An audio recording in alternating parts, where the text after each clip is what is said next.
Welcome to Hack Your Happiness. There's a man with 2 kids, and I go up. I talk to everybody. What books do you like? Where are you from? Mountain View. Mountain View, California is Google. I said, you work at Google?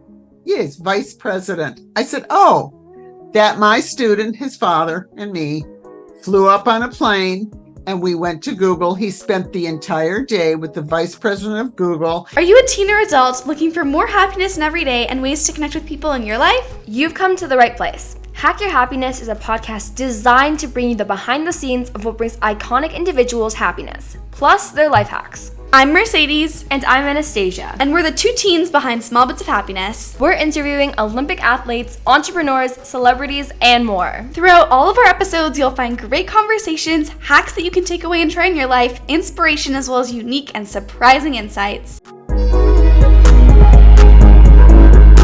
Joining us today, we have Dr. Victoria Waller. Dr. Waller has been a reading specialist and educational therapist for over 40 years. She's been awarded the University of Cincinnati's Distinguished Alumna College of Education Award, was one of 3 finalists for the LA Music Center's Bravo Award for Outstanding Teaching, and named Local Hero in the LA Times. Dr. Waller focuses on helping children who have learning difficulties overcome their challenges and focus on their strengths. Many of her students have gone on to doing incredible things, including one who won an Emmy for editing, and students who've attended schools such as Yale, UPenn, Berkeley, UCLA, and more. Additionally, Dr. Waller created the My Disney Busy Bags for travel on planes and cars for Disney books, was a founding member of the LA Children's Museum. Dr. Waller is so caring and smart and truly an inspiration. She shows how if you believe in yourself, or if you believe in somebody else, anything is possible. Welcome, Dr. Victoria Waller. So happy to be here with you.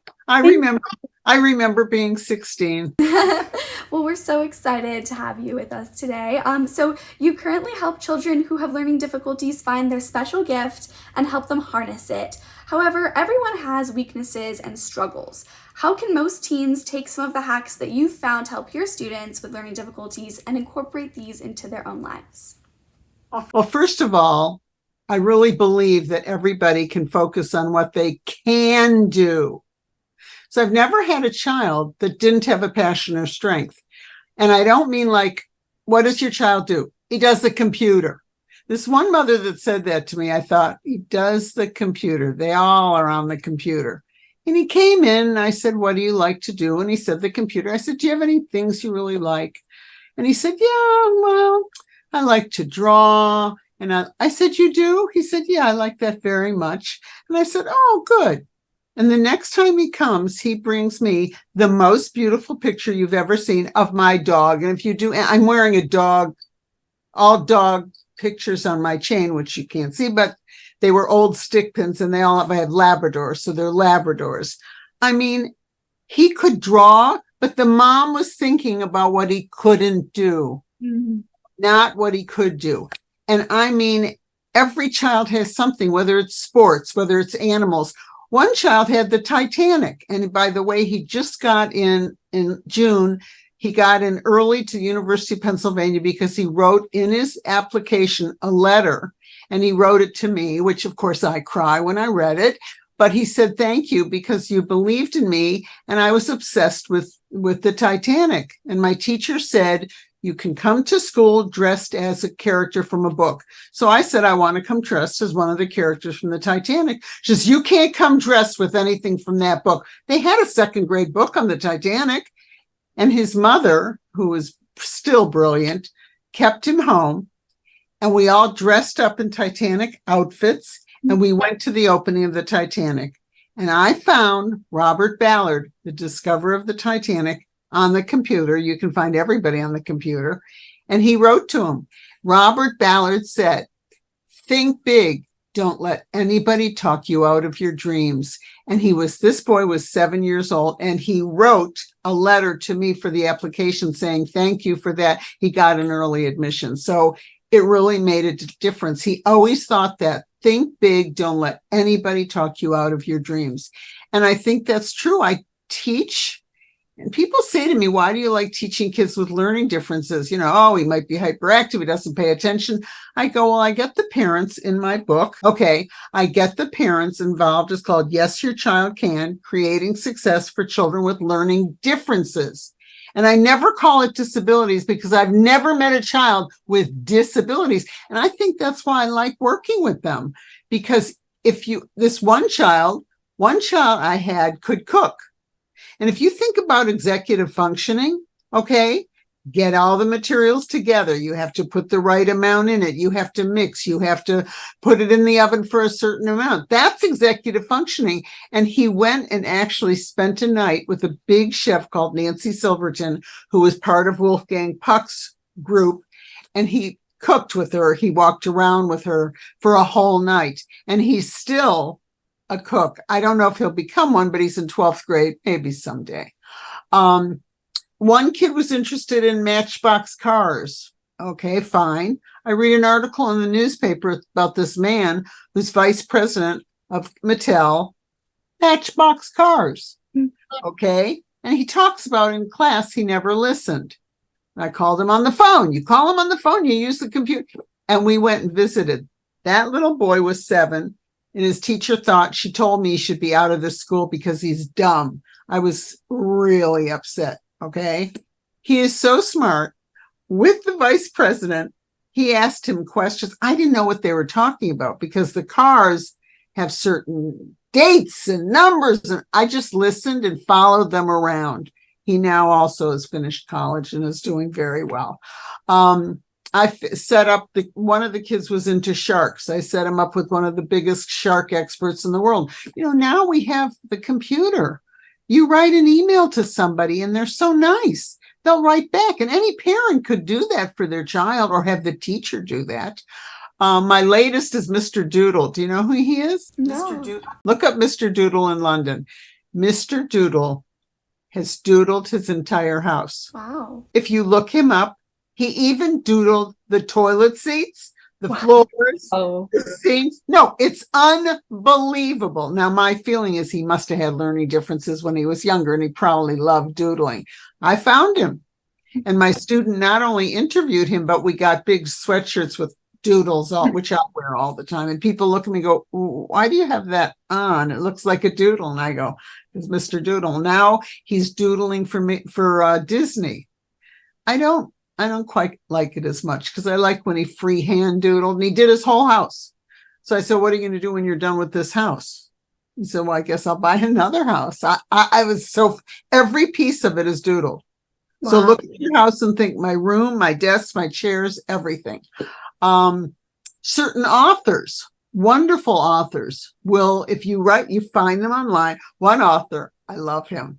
He wrote How to Be a Perfect Person in Just 3 Days. And it's hilarious because he makes the kid in the book wear broccoli around his neck, do all these things and go to school. And he says, if you can do these things, you can do anything, and I love it because everybody thinks somebody else is perfect and they're not. Yeah. Well, I got hold of him, and it was really funny because to get hold of them, I want them, they either will email, if the child emails questions, they'll email back, or they'll do it online, which is nice. That's fun, a Zoom. But I've tried to make the kids find what they love, and let's use that to teach them to read and write. So you find, and if you ask a parent, they're so freaked about their kid being something wrong that they don't think about what's right. And you asked a lot of great questions, and it really made me think about my life. So we can go on and we can talk about the other things, but every child has special gifts, every child. And the ones that are having issues in school usually are the smartest ones. I think you're totally right, and I think that quote you had from the Titanic with the "Don't let anybody stop you." It's so true. Like no matter whatever you're having a struggle or a challenge with, you've got to keep going. And even if people are doubting you, like their opinion is not the fact; it's just an opinion, and somebody else can have a different opinion. And if you're interested in something, I think you should definitely just go for it and no matter what. And like the amazing support out there, if you just look for it and like email an expert on it, like it's incredible. I think it's incredible. Yeah. I just wanted to tell you, one of the students I had, she's now 32, and she said, my second grade teacher tutored me all the way through college. I went, what? Like, I don't tutor kids older than fifth grade because I can't do the math. I just forget it. I can't do it.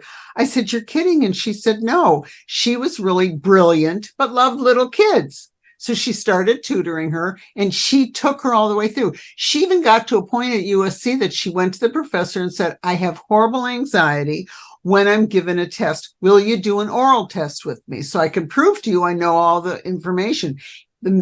The person was fabulous, and he did it, and she got an A. So you have to advocate for yourself too, when you're older. Yeah, I think you're right. Like it's tough, but to be able to stand up for yourself, like when I was younger, I used to be terrified of going up to my teachers to ask them why I did wrong on an assignment, why I got this mark off on a quiz.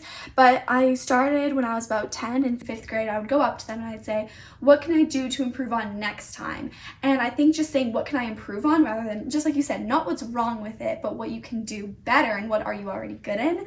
And I think that that's so true when you advocate for yourself. Although it might be challenging, it's very challenging for some students. Yeah. And sometimes, and I tell the parents in my book, especially, I tell the parents, just like September comes and they freak out, run to school. My kid can't. I go, no. Write a letter. Listen, my kid has challenges, but is very bright.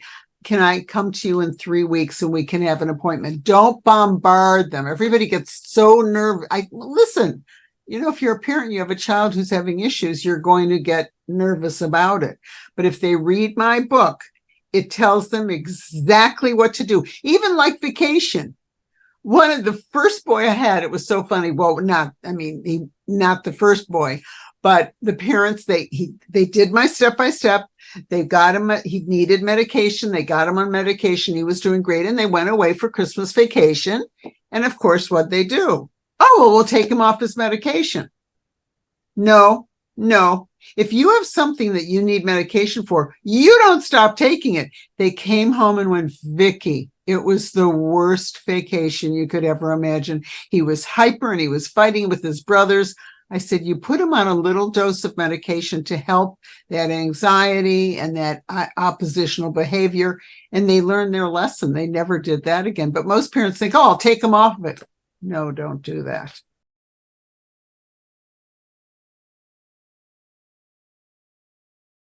Yeah, for sure. It's okay to have like external help. I think sometimes we're like, oh, I have a tutor, or oh, I have to have some extra support, and like nobody else has extra support. But I think everybody needs support in some form, maybe less, maybe more, different stages of your life. And it's okay to ask for help, and it's okay to like have to maybe take medication or have to see a doctor or a therapist or a tutor, and it's okay. It shouldn't be something that you feel bad for, and it's okay, I think, to ask for that help as well, or even extra help from your teachers, just like the lady who was 32 being tutored by her elementary teacher. Like sometimes your teachers, they can really be amazing and helpful, or sometimes you need to seek external help, and no matter what, wherever you find that extra support, it's really quite important. I definitely think that also if you seek external help, it doesn't take away from your actual how smart you are or how intelligent you are. I think that it's just the extra push to help you to get to the end result. It doesn't actually take away. And I think also when you learn how to get external help, you actually get extra skills. You learn how to ask for help. You get all these things that kids who don't have to ask for help, they don't know how to do that. They don't know how to come up to your teacher or come up to a tutor and be like, I don't understand this. Can you please explain? Because they're used to being like, oh, I can figure this out on my own. I shouldn't go up to the teacher, otherwise I'm going to be stupid. Yeah. So how do you help your students and their parents find more happiness? Doing something they love. I think you have to find that something they love, like the little kid who loved Mattel. Okay, so she could read up on this man had an article in the newspaper. Anything that they love, try to use that to help them, and use that as a side. I have a little girl as a horseback rider. The other day she said to me, I said, you're a great horseback rider. She says, oh, yes. And she's very proud and does all these contests and stuff. And it's very funny to me. But anyway, and I don't even like getting on a horse. And she gets on the horse and she's so positive. And the other day I said, I hear you can't ride a bike. And she looked at me and said, who needs to ride a bike? It's more important to ride a horse. I mean, I think eventually maybe she will, but maybe she won't, whatever. And she turned out to be a child who a year ago couldn't read, couldn't write, came to me, found her passions. She wanted to dress movie stars in Hollywood. And believe me, she's going to do that. She became incredible and she starred in the school play of Annie. She memorized the entire script. She sang all the songs and I sat in the back sobbing my eyes out. But she needed a little bit of medication. She takes a little something in a spoon in the morning, a little liquid. It's changed her whole personality. She was able to focus she was inattentive. So a lot of times parents say, well, he's just not paying attention. But he's not jumping around, so he can't be attention deficit. I said, no, inattentive. And I look back and I thought, most of the kids I've had over 40 years were inattentive, because the ones that were attention deficit, I don't really call it that, but if they had attention differences, they were caught fast because they'd be running all over the room. But the ones that are quiet, people catch later. They say, oh, they're lazy. 48% now parents still think the kids are going to snap out of it. And 38%, which is so sad, of teachers think that the kids are lazy. That in this day and age, to have those statistics make me crazy.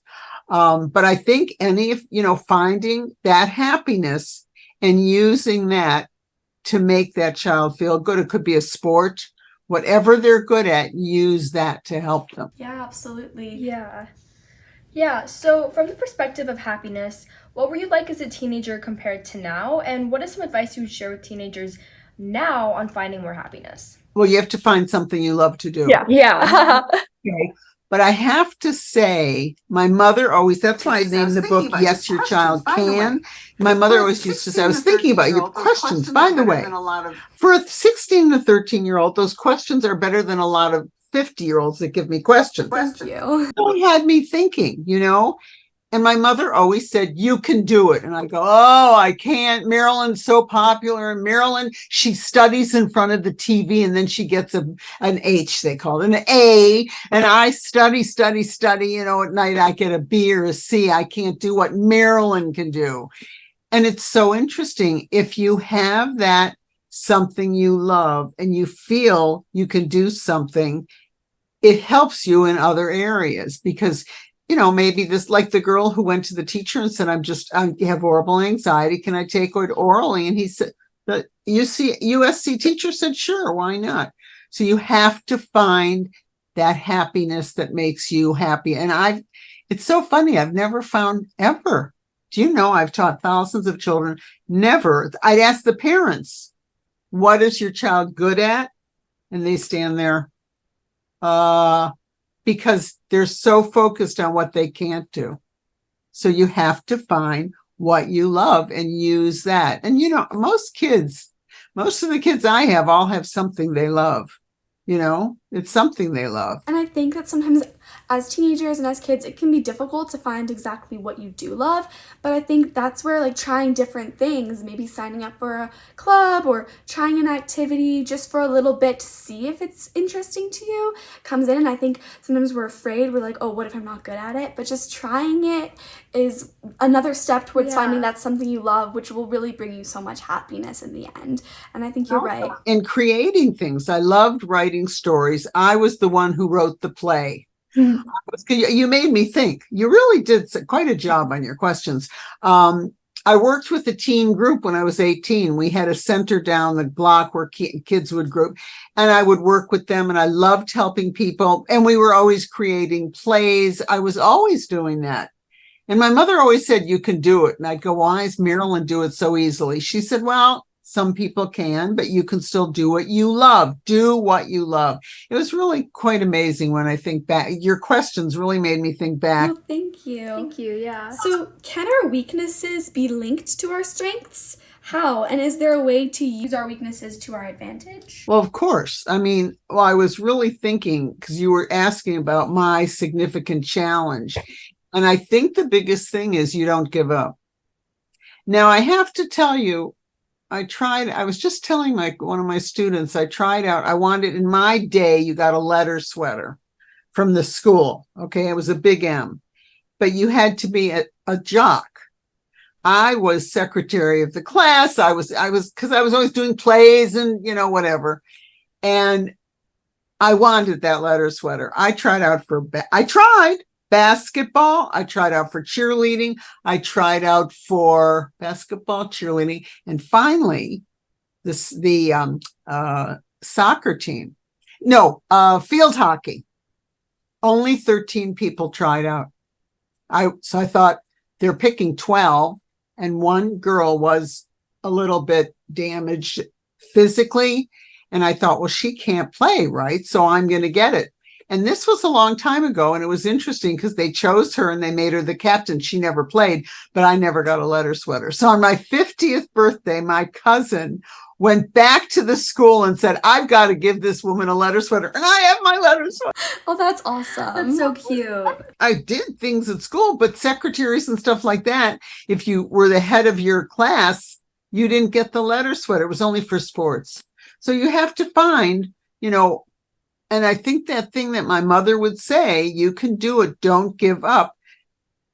Even in writing the book, ask me how many refusals I got.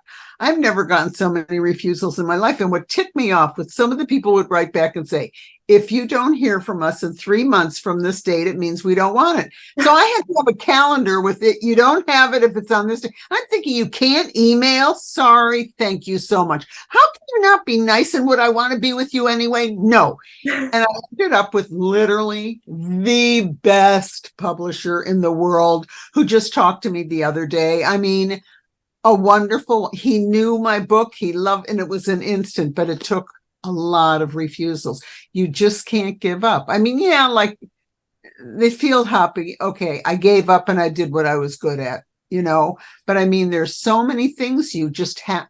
And I must tell you, I don't give up, but I complain all along the way. That's fair, though. If you were my husband right now, I think he just doesn't listen. He just goes, okay, honey. He doesn't really listen when I'm complaining. I'm always, because there's always something new. Even the computer.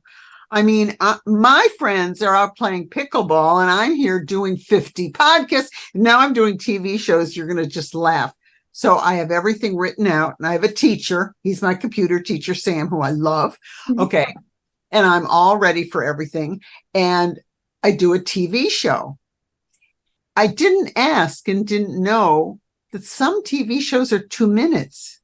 They give you 2 minutes. Well, I didn't ask. So by the time I told a story about one of my students, she said, thank you, Dr. Waller. And I went like this, what? Just like that with this face. And she started laughing. And I was it was some little town. I don't care. So I've now learned before I do it, I say, how many minutes will I get? Yeah. On that.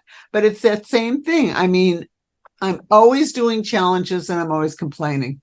Yeah. And I picked a man who I think he sort of listens. And maybe he doesn't listen. It's been a long time I've been married to him. I don't think he really listens, but I'm always complaining, still worrying. It's not going to work.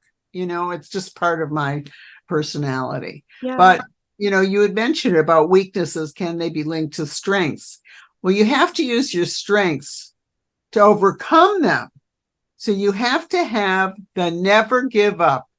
And I'm telling you, it's not, I have a lot of friends who say, I would never do what you're doing. And you never give up. But that's, I don't know, your questions were so good. And I thought, well, I think it was my mother who just said, you can't give up. I mean, she didn't make it like, don't give up. It was just a matter of fact.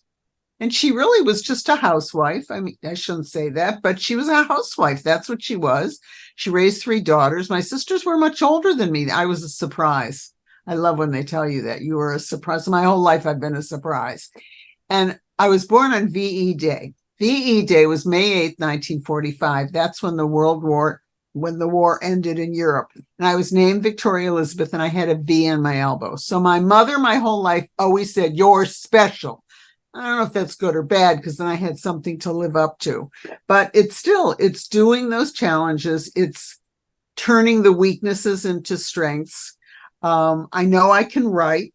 and I had to do something I wasn't comfortable with, writing to people, seeing if they liked it, I shouldn't say it. Well, let's just say working on the book, there was a wonderful person who was brilliant. She was different. That's all I'm going to say. Brilliant, but different.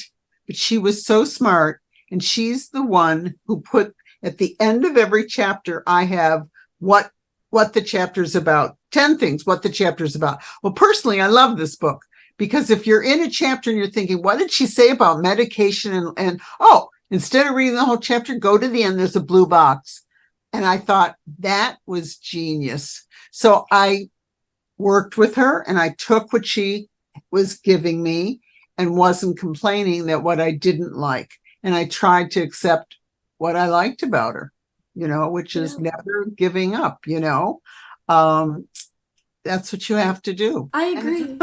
Yeah. Well, definitely like never giving up. I love how your mom just said it's like kind of like a matter of fact. Like it's not like a don't give up. Like when you say it as if don't give up, it's like you could give up. Whereas if it's a matter of fact, it's like don't give up. This is the thing. You've got to keep going and eventually you'll get there. And just like everything that you go through, every weakness, you can use that to find your strength. And when you don't succeed at something, it just means that there's something else waiting for you out there. And I think that's such a beautiful thought. When you fail, focus on what this is helping you, like what it's kind of when one door closes, another one opens, that kind of mentality. That's what my mother used to say. Parents say that to you? No, I found it kind of through my own life too. Somewhere in life, and it said, one door closed, another door opened. Yeah, well, I think that's just such a beautiful way to look at it because it's true. Like, just because one thing didn't work out doesn't mean another thing is not. And it's just kind of pushing you more towards what you're meant to do and find what really fuels your happiness. So I love that. And use those weaknesses to your advantage. Because you're not good at something doesn't mean you can't grow at it. Just like with the sports, you kept trying. And I never grew at it. I'm not great at sports either. But we did have a little period of time where we tried. She was on the volleyball team. Yeah, that did not turn out very well. I loved volleyball, but I was never quite good enough to get on any team. But it's funny because looking back, because of your questions, I was looking back and I thought I was secretary and secretary of my class and secretary of student council. We had 600 kids in our school. I had to be voted. How could I not think that I did something that was so amazing? But I guess I always thought, well, but so-and-so has a letter sweater and I don't have a letter sweater. I don't know.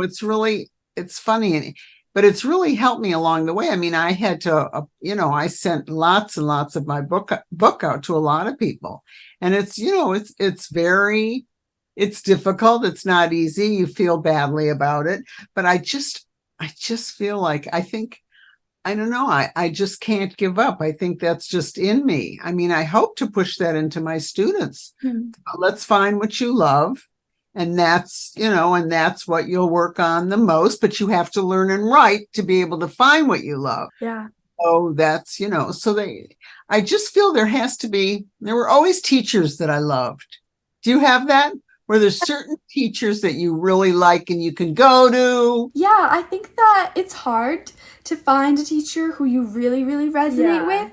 But I think that teachers who make an effort to like go out to their students, talk to them if they need support, and actually like try to help them, like if they're struggling, say in a certain area of a subject, to actually provide them with the support and the time. But without judgment. Yeah. Without the judgment, and I think that that's really what makes a teacher really stand out in a student's life. Are you together in the same school? Yeah, we're together in the same school. That's nice. So you've had some of the teachers then. Yeah. She gets some of my teachers. Have this one or do have this one, right? Yeah. So, what is one piece of advice that you wish you could give your teenage self? I think what my mother said, one door closed, another door opens. I mean, I really think that is the biggest thing that and find your strengths. Even though you'll have weaknesses, find those strengths and focused on those, because I think it's hard to tell them that but I found with my students, I only really go through 5th and 6th grade, but I have like the little girl who was Annie, and she wanted to be a stylist in Hollywood. Now she thinks maybe she wants to be an actress. Everybody in Hollywood wants to be an actress. But I think I help them find what they're good at and what they love. I think that's really helping them. And your teenage self, you have to try to accept the negativity, and it's always going to be there. There's always going to be somebody that the first call I got about my book, which was very exciting. I sent it out in the first minute. I got a call back, and this woman was telling me how horrible the book was because her daughter, I think, died because she was a drug addict, and she had a baby, and she's been raising this boy, and he has horrible negativity, and he's hyper. And I'm going, well, you're talking about my book. If you read my book, that's exactly what you're describing. I was trying to be nice. I hung up the phone. She told me I was so horrible. And I was like, this is the first.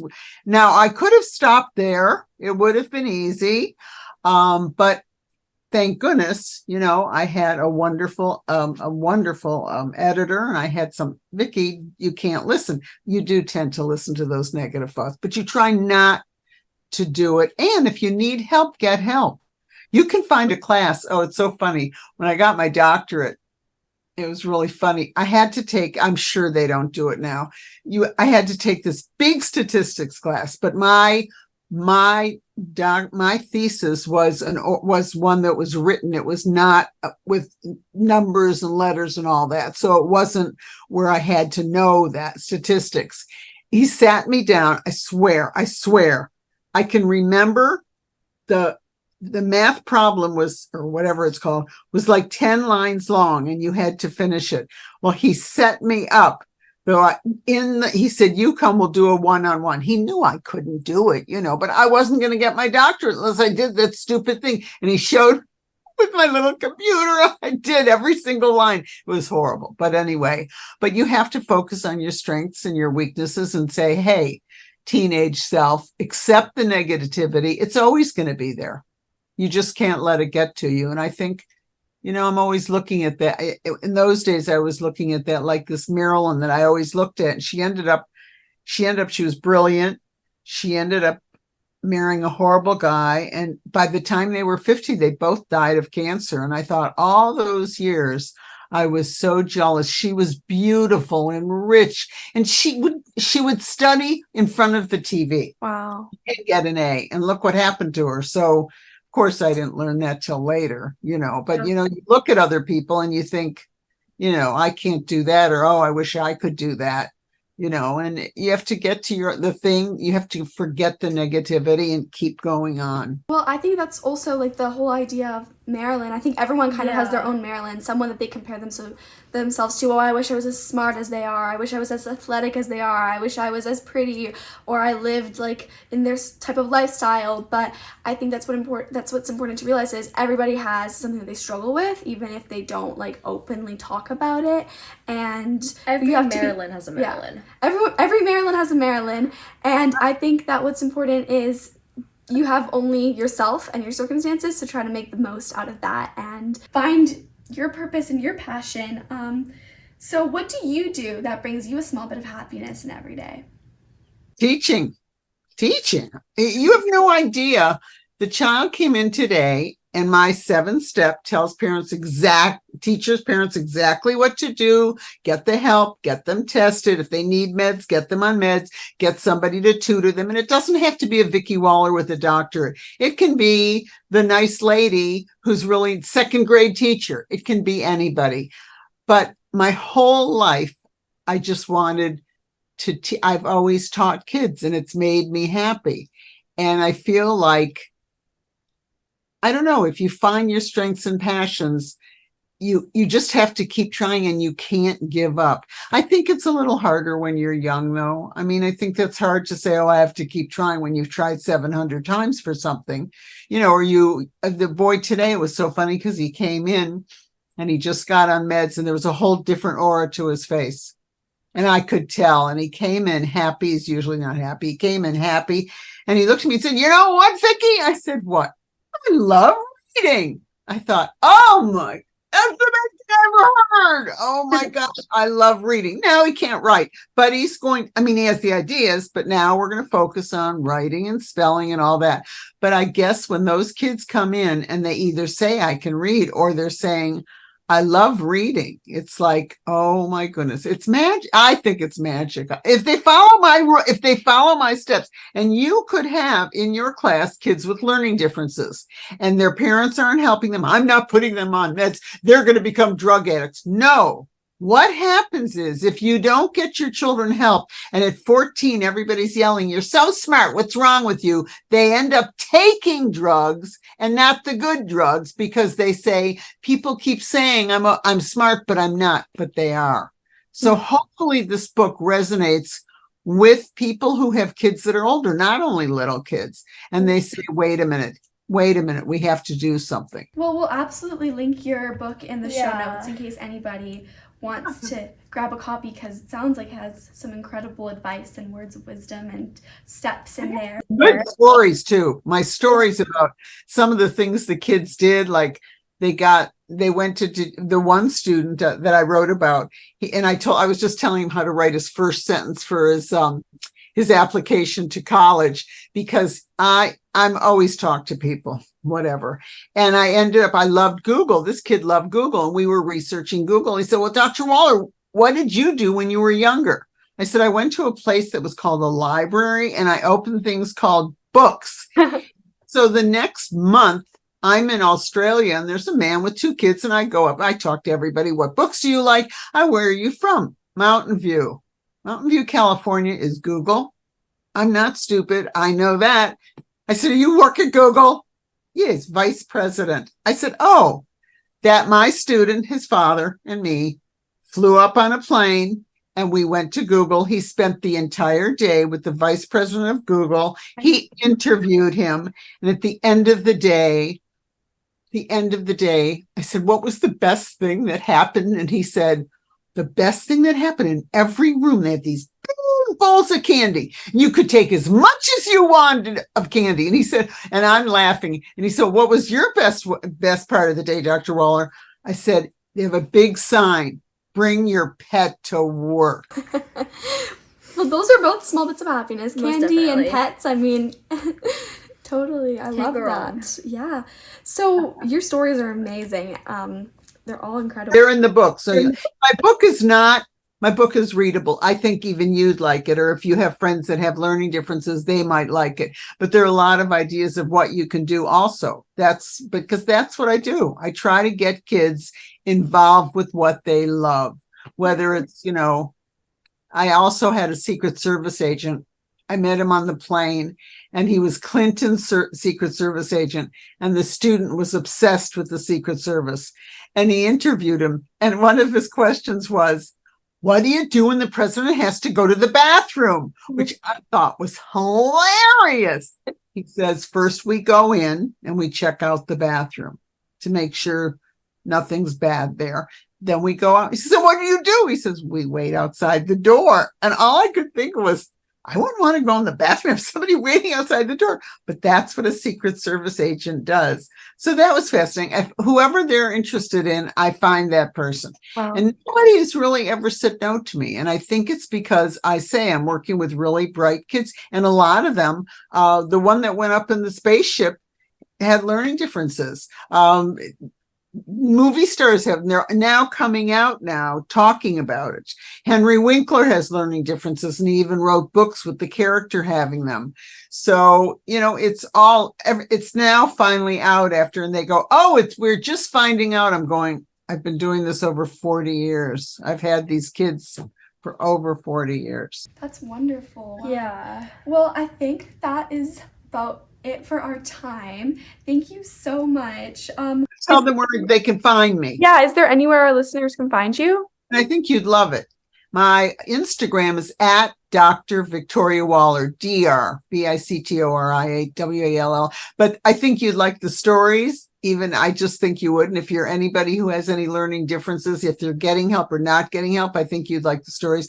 And please, anybody can email me if they have any questions, drvictoriawaller.com at Gmail. And please buy my book. It's an easy read. And if you think you have learning differences, it will really help you. And maybe you can show it to a parent. Yeah, well, thank you. Thank you. Thank you for listening to this week's episode of Hack Your Happiness. We want to say a massive thank you to Dr. Victoria Waller for joining us on today's episode. She is truly such an inspiration, and you can tell that she's so genuinely passionate about helping her students accomplish their goals and dreams, because when you find what you truly love, that is what can fuel you. I mean, it's obvious through, I think, her love for helping others through teaching, and also how her students have been able to overcome their difficulties of not being able to focus, to write, to read, onto going to some of the best schools in the United States and having just incredible careers. I think that one of my biggest takeaways from what Dr. Waller was saying was that we need to stop comparing ourselves to people, because, like she said, she called it a Maryland. Every Maryland has a Maryland. We're always comparing ourselves to other people, and then the people we're comparing ourselves to are also comparing themselves to somebody else. Well, it's just kind of like, I think, human nature to think that we're not good enough. If I were only like this person, if I was as smart as they are, if I was as pretty as they are, then I would be good enough. But the thing is, nobody is ever good enough for themselves inside their own brain. But in the end, once we understand that we're never going to be that person, and in the end, I don't think we want to be. So if once we're able to love ourselves and to be okay with being who we are, we can then use our strengths and our weaknesses to accomplish amazing things. And I think it's not just that. I think it's also like self-acceptance. Yeah. Like, sure, we have a weakness. Maybe you're not so great at a sport or at some part of learning or reading or writing, or maybe you struggle with whatever it is. Everybody has some sort of struggle. Accept the fact that you have a weakness, because nobody doesn't have a weakness. Whether you know it or not, your Maryland has a weakness too. And the thing is that everyone also has a strength, and it comes hand in hand. Use your weaknesses to find your strengths. Just because you're not good at one thing is just pushing you towards finding 100%. What you're really great at. And just because you didn't do great at something, it just is kind of getting you closer to finding what you're really great at. I think that one of my biggest takeaways is don't be afraid to reach out to others. Don't be afraid to reach out to your idols. I mean, just like Dr. Waller was talking about the boy who was obsessed with the Titanic and he was so invested in it, I think that the fact that they reached out to one of the people who found the Titanic is just so inspiring, and the fact that he responded, and the fact that this wasn't a one-off thing. It wasn't, oh, one time the person who found the Titanic was happy to talk with a child, but like also the Secret Service person, like over and over and over again. People are happy to help you. People want to share their stories. And I think one of the main reasons why people are happy to talk to others, especially kids and teenagers, is because they see a part of themselves in you. You're interested in something that they're interested in. And so don't be afraid to try and email one of your idols and maybe talk to them, get some of their advice. And you'll never know if you don't try. And I think one of the other major things is not only to reach out to your idols, but also to reach out for support. It's totally okay 100%. To have support. Whether that means that maybe you're struggling with math and you need to go get a tutor, that's okay. Maybe you're struggling with sports and you want to get some extra coaching and none of your other teammates are getting extra coaching, but you want to get extra coaching. That's not a negative thing. You're just working on becoming the best version of yourself, and everyone's at a different place in life. And I think the sooner that we can accept the fact that extra help is a good thing, the sooner we can move on from what's holding us back. Because the biggest thing that's holding us back is ourselves. And I think that sometimes other people might be contributing to holding us back by not offering the support we need. But just because somebody doesn't offer you support it shouldn't stop you from going and seeking support from someone else. So just because your teacher might not be the most supportive to you, maybe a teacher a few years down was more supportive and you can go talk to them. Maybe a parent is a great support system. Maybe it's a friend. Maybe it's an older sibling. Maybe it's a cousin.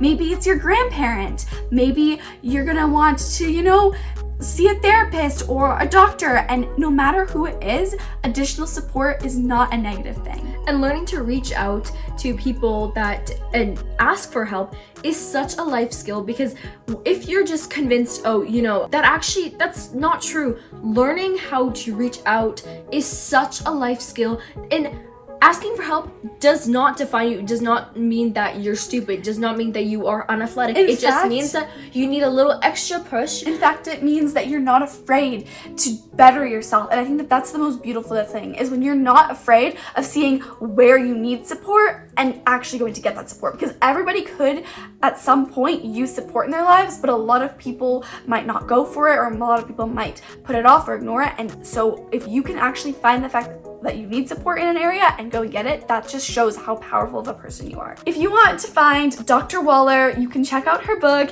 Yes, Your Child Can. This has more stories and more ways that you can overcome your own difficulties or help someone in your life overcome their difficulties, especially learning difficulties. And this will be linked in the show notes. And you can also check out her Instagram, Dr. Victoria Waller, and her website, drvictoriawaller.com. And both of those can also be found in the show notes. If you enjoyed today's episode, consider leaving a 5-star review so we can continue bringing you amazing content. Also, make sure you join our happiness family by following this podcast so you don't miss our next iconic interview. See you next time.